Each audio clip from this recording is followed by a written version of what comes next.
The race to Uganda's 2026-2031 elections officially began yesterday as the National Resistance Movement launched its manifesto at Speak Resort Munyonyo.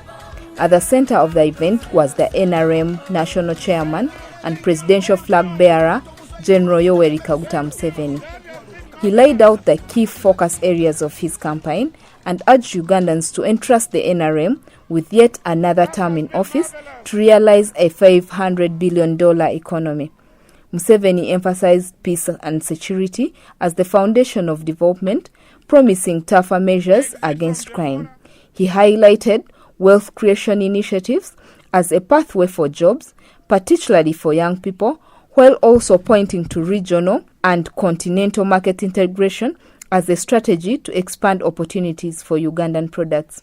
Under the manifesto theme, protecting the gains as we make a qualitative leap into a higher middle-income status country, Museveni called on Ugandans, especially the youth, to stay the course and avoid setbacks in the country's development journey. They try to make our young people only concentrate on pleasure, ebinyumo, chi.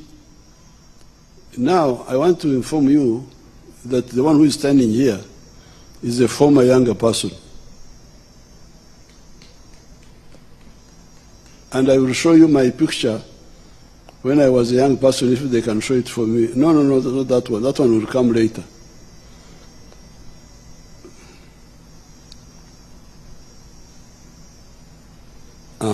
That picture there, it's a newspaper of 1968. That is my picture there. I was 23 years old or something.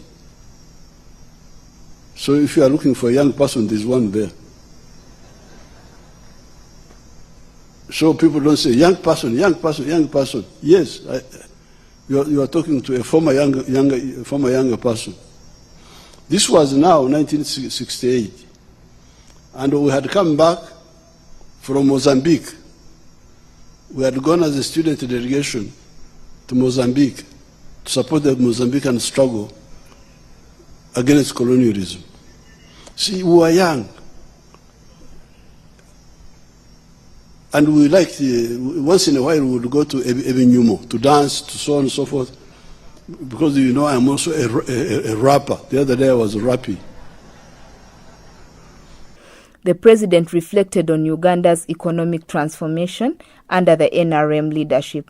He traced it through 5 stages: economic recovery, expansion of production, diversification, value addition, and finally the knowledge economy. He pledged to fast-track this last stage, pushing for scientific innovations, high-end production, and industrialization. Poverty alleviation also featured prominently in his speech. The jobs we shall create will be 105 million jobs.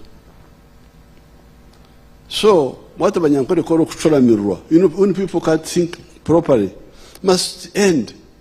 You find people talking about things as if people going to the Middle East to look for, what are you going to look for jobs for? The Middle East should be coming here to work here. You leave jobs here, you go to work in the Middle East. Now, this year I'm coming now, in just 2 years after listening to my message, he's employing 26 people. You can see them, and he's paying them, he's feeding them. If we use the Nyakana calculation, 15 people out of 1 acre. Museveni acknowledged that 33% of Ugandans were still living in subsistence.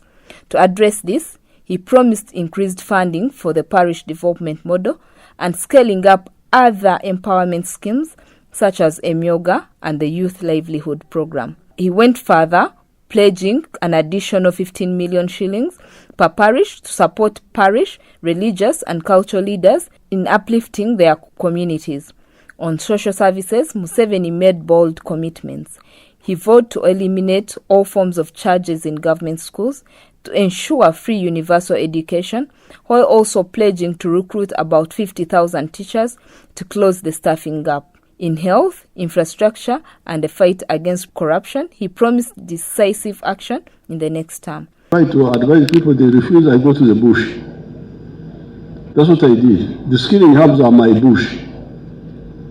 Because I've been trying to persuade the powers in Uganda to give free education to our children. They have been refusing. Head teachers, I don't know who, PTA. Now I said, okay, if you have refused, let me, where I have some authority, where I don't have to beg and negotiate, let me start these skilling jobs. I started them. They are free education.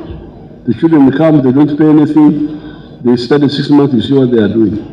He also addressed the critical issues of land grabbing and guaranteed that clean water, safe water, would reach every village. On agriculture, he unveiled plans to expand irrigation for higher yields and consistent food production. Irrigation is very crucial. You can see the weather is not reliable.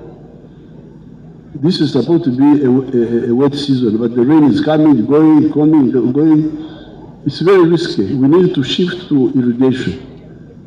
In this coming Sunday, you will see we are going to do a lot of work to do irrigation. To the youth, the candidate's message was firm. Take the lead in safeguarding Uganda's sovereignty, unity, and development. He challenged them to embrace patriotism, Pan-Africanism, and socio-economic transformation, just as his generation did during Africa's liberation struggles. Party leaders also weighed in. NRM Vice Chairman Alhaji Moses Chigongo urged party members to remain united and warned against internal conflicts. He stressed that village-level party structures would be the cornerstone of this campaign. Meanwhile, NRM Secretary General Richard Todong outlined 5 thematic areas in the 2026-2031 manifesto. And these are accelerating economic growth through strategic investments, building infrastructure such as roads and other economic enablers, human capital development with a focus on youth skills, strengthening peace and security, and deepening regional integration. Todong praised the achievements of the current term, but also revealed strategic moves aimed at pushing Uganda further along its paths of transformation. With the manifesto launched yesterday, the NRM officially set its agenda for the next 5 years, anchored on the promise of protecting past gains while pushing Uganda into a higher middle-income economy. And today, President Museveni is expected to officially launch his campaign trail in Luwero district, just as he did in the previous elections. This marks another symbolic return to the district where the NRM's liberation struggle began.